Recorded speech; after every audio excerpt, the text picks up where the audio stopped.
လာပါရှင်ရွှေတရားရွှေဆိုင်ရဲ့အပတ်စဉ်စနေနေ့အထူးအစီအစဉ်ကနေပြီးတော့ကြိုဆိုလိုက်ပါတယ်ညီမတော့ Mary ပါဟုတ်ကဲ့မင်္ဂလာပါဗျာကျွန်တော်ကတော့ကိုအောင်ကျော်တင်ဖြစ်ပါတယ်ဗျာ Mary တို့ရွှေဝယ်တော့မယ်ဆိုလို့ရှိရင်အမြဲတမ်းကြားနေကြစကားလေးတစ်ခုရှိတယ်ပေါ့နော်အဲ့ဒါလေးကတော့ဒီထဲကတော့အရော့အတွက်ဘလောက်ပိုထဲကတော့အရော့အတွက်ဘယ်နှရွေးဆိုပြီးတော့ customer ရဲ့တန်တရားတွေဖြစ်ကြတယ်ပေါ့နော်အဲ့တော့ Mary တို့ customer ရဲ့စိတ်ထဲမှာအရော့အတွက်ဆိုတာမျိုးကငါတို့ဝယ်လိုက်တဲ့ရွှေတဲ့ကနေပြီးတော့ရော့သွားတာလားဆိုတော့တန်တရားမိကုန်းတွေအများကြီးဖြစ်လာတယ်ပေါ့နော်ဒီနေ့မှာMary တို့ကနေပြီးတော့ customer ရဲ့တန်တရားမိကုန်းတွေကိုကိုအောင်ကျော်ကနေပြီးတော့ရှင်းပြသွားမှာဖြစ်ပါတယ်ရှင်ဟုတ်ကဲ့ပါကိုအောင်ကျော်ရေ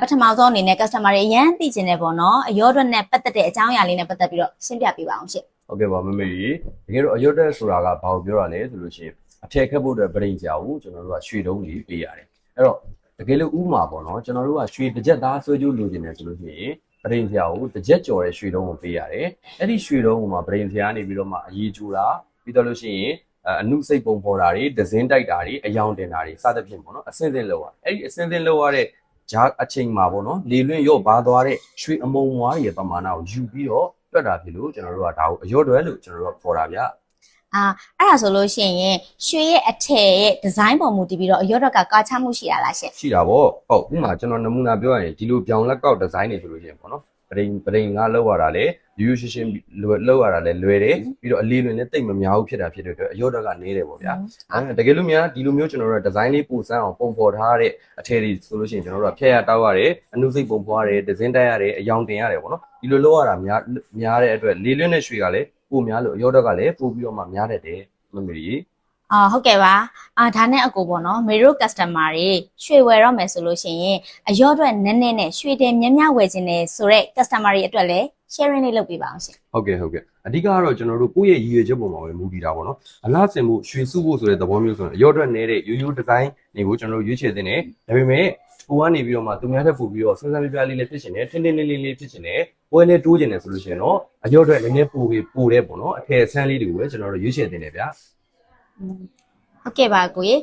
ဒါနဲ့မေတို့ရဲ့ရွှေတရားဆိုင်မှာရော customer တွေအတွက်အရော့တော့နဲ့ပတ်သက်ပြီးတော့ဘယ်လိုမျိုးလေးစီစဉ်ထားပေးလဲပေါ့ဟုတ်ကဲ့မမေကြီးကျွန်တော်ရွှေတရားမှာဆိုလို့ရှိရင်တော့ customer တွေဝယ်ယူတဲ့အခါမှာနစ်နာမှုမရှိရလေအောင်လို့လက်ရလဲအကောင်းဆုံးအရော့တက်ကိုလည်းအသက်သာဆုံးဖြစ်အောင်ကျွန်တော်တို့ခေတ်ကာလပေါက်ဈေးတိုင်းပဲစနစ်တကျတွက်ချက်ပြီးတော့မှရောင်းချပေးတာဖြစ်တယ်အဲ့တော့ပြီးရင်နောက်တစ်ခုကကျွန်တော်တို့ customer တွေအတွက်အရော့တက်ထည့်အတွက်ကိုပဲအထူးအစီအစဉ်လည်းရှိတယ်အဲ့တော့အရော့တက်ထည့်ဆိုလို့ရှိရင်အထည်မပျက်စီးဘဲနဲ့အရော့အတွက်ပုံများတာကိုပဲယူတယ်ဆိုလို့ရှိရင်ကျွန်တော်တို့ကအရော့အတွက်တစ်ဝက်ပြန်ပေါင်းထည့်ပေးတာမျိုးလည်းရှိပါတယ်ဗျာပြီးရင်နောက်တစ်ခုကကျွန်တော်တို့အထည်မပြည့်စည်ဘဲနဲ့ပြန်သွင်းတယ်ဆိုလို့ရှိရင်ကျွန်တော်တို့အရော့တက်ရဲ့တစ်စိတ်တစ်ပိုင်းကိုလည်းပြန်ပေါင်းထည့်ပြန်ပေးတာမျိုးလည်းကျွန်တော်တို့မှာရှိပါတယ်အဲ့တော့ကျွန်တော်တို့ရွှေရာမှာဆိုလို့ရှိရင်တော့အရော့တက်နဲ့ပတ်သက်ပြီးတော့လုံးဝ customer တွေအတွက်လက်ကြည့်ကြရမလို့လောက်အောင်ကိုကျွန်တော်တို့ကလှုပ်ဆောင်ပေးထားတာဖြစ်ပါတယ်ဗျာဟုတ်ကဲ့ပါကိုရဲ့အခုလိုမျိုးပေါ့နော်တေးသေးချာချာအသေးစိတ်လေးရှင်းပြပေးတဲ့အတွက်ကျေးဇူးအများကြီးတင်ပါတယ်ရွှေတရားရဲ့ရွှေချစ်သူပရိသတ်ကြီးအနေနဲ့လည်းအရောတော့နဲ့ပတ်သက်ပြီးတော့ရှင်းရှင်းလင်းလင်းသိသွားကြမယ်လို့မျှော်လင့်ပါတယ်နော်သိချင်တာလေးတွေရှိရင်လည်း comment မှာမှတ်ပေးခဲ့လို့ရပါတယ်နော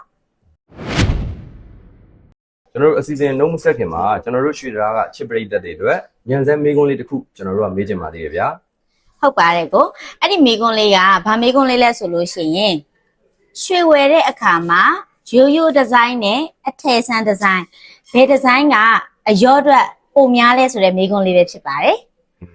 ဖြေမှန်ကိုကွန်မန့်မှာဖြေပေးသွားတဲ့သူတွေကနေပြီးတော့အဖြေမှန်တဲ့လူ3ဦးကိုကျွန်တော်တို့ရွှေရာကနေပြီးတော့ဘုံမေမြစ်တာလက်ဆောင်တုံ့ပြန်ပေးသွားမှာဖြစ်ပါတယ်ဗျာဟုတ်ကဲ့ပါရှင်အခုလာမဲ့စနေနေ့ည6နာရီမှာလဲရွှေနဲ့ပတ်သက်ပြီးတော့လက်ခတွက်ချက်ပုံတွေကိုချက်မှန်မျှဝေပေးမှာဖြစ်တဲ့အတွက်လက်မလွတ်တမ်းစောင့်ကြည့်ပေးပါလို့မြစ်တာရက်ခံချင်ပါတယ်ရှင်ကဲမမေကြီးအားလုံးပဲကိုစိတ်နဲ့ပြကျမ်းမာချမ်းသာကြပါစေလို့ကျွန်တော်တို့မော်တော်ကဆုတောင်းပေးလိုက်ပါတယ်ရှင်တာ